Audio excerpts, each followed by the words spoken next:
8/6/2021 મંગળવાર આજના ગુજરાતના મુખ્ય સમાચાર ઉપર નજર કરીએ। ગુજરાતની સૌથી મોટી યુનિવર્સિટી એટલે ગુજરાત યુનિવર્સિટીએ ફાઇનલ પરીક્ષાનો કાર્યક્રમ જાહેર કર્યો છે। જોકે હાલ કોરોના કાળના કારણે ઓફલાઈન પરીક્ષા લેવી મુશ્કેલ હોવાથી આ પરીક્ષા ઓનલાઈન લેવાનો નિર્ણય કર્યો છે।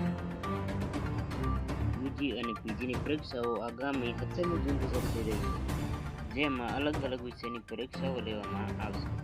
રાજ્યમાં કોરોના મહામારી વચ્ચે આવતીકાલથી શાળા કોલેજોમાં શૈક્ષણિક સત્ર ચાલુ કરી દેવામાં આવશે।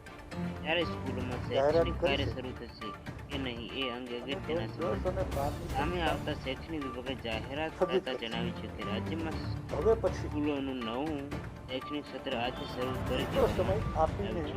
શૈક્ષણિક વર્ષ નવું છે, પણ અભ્યાસની પદ્ધતિ છે એ ગત વર્ષ એવી જ રહેશે। એટલે કે કોરોનાના કારણે શિક્ષણ પર અસર પડી છે, જેના કારણે ગત વર્ષે સમગ્ર શૈક્ષણિક ક્ષેત્ર દરમિયાન વિદ્યાર્થીઓને ફક્ત ને ફક્ત ઓનલાઈન ભણાવવામાં આવ્યા હતા, જ્યારે આ વર્ષે પણ શરૂઆતમાં આ જ શૈક્ષણિક કાર્ય છે એ જ ઓનલાઈન જ કરવામાં આવશે। જોકે સ્કૂલની અંદર વિદ્યાર્થીઓને જવાનું રહેશે નહીં, પણ સ્કૂલની સ્ટાફને સ્કૂલમાં જવાનું રહેશે।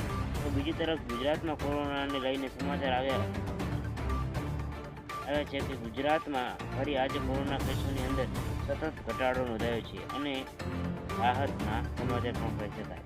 ગુજરાતમાં કોરોનાની રાહત, એક જ દિવસમાં 848 કેસ નોંધાયા, 12 દર્દીઓના મૃત્યુ, અમદાવાદમાં 134, સુરતમાં 141, વડોદરામાં 191, રાજકોટમાં 91 કેસ નોંધાયા, 24 કલાકમાં 2915 દર્દીઓ સાજા થયા, રિકવરી રેટ 0.58%, જ્યારે કુલ મૃત્યુ 973, જ્યારે 1800 જેટલા લોકો સાજા થઈને ઘરે ગયા છે।